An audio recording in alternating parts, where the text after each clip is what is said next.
The motivation for this particular research is I want to understand how episodes of mass migration affects the receiving country's economy. If we look back in time between 1850 and 1920, more than 30 million European immigrants moved to the United States. Its peak, there were more than 1 million immigrants arriving per year.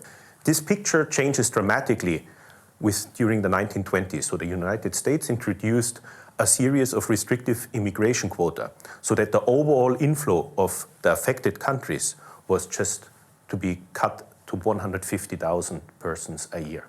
So in particular, my research wants to understand how this fundamental change in immigration policy affects the American economy. And I have a paper together with a few other co-authors where we kind of investigate how the immigration restrictions, so this quota system that was implemented during the 1920s, affects US-born workers. So we are using a difference in difference estimation strategy. We are going to exploit temporal variation, so this means we can compare local labor markets, so this is something like number or a cluster of counties before and after the law change, okay? And then we also have cross-sectional variation. Why? Because the Quota Acts, they affected some sending countries more than others, meaning Italian immigrants were more affected by the quota, for example, than Norwegians.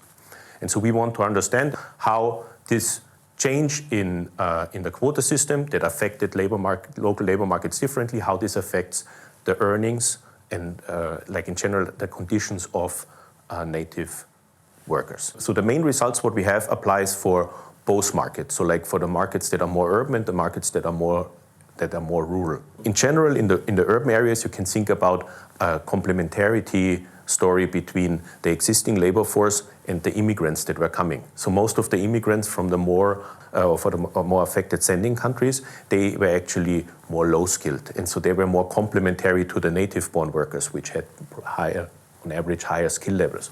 Now, like the people that replaced them, they had themselves higher skills level. And so like basically the degree of complementarity is less than the degree of complementarity between the native-born workers and the immigrant workers that would have entered to the United States during this episode. This is why we find this kind of decline in the urban areas. In rural areas, we find actually that the cut down in the labor supply of immigrant workers led to the following.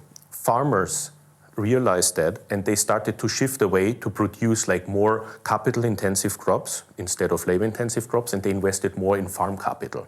Of course, we can not fully compare the situation of the labor markets that we analyzed at the beginning of the 20th century to the labor markets that are now in 2020. But what I hope is that like policymakers still might take into account that there are some unintended consequences of this of a policy change.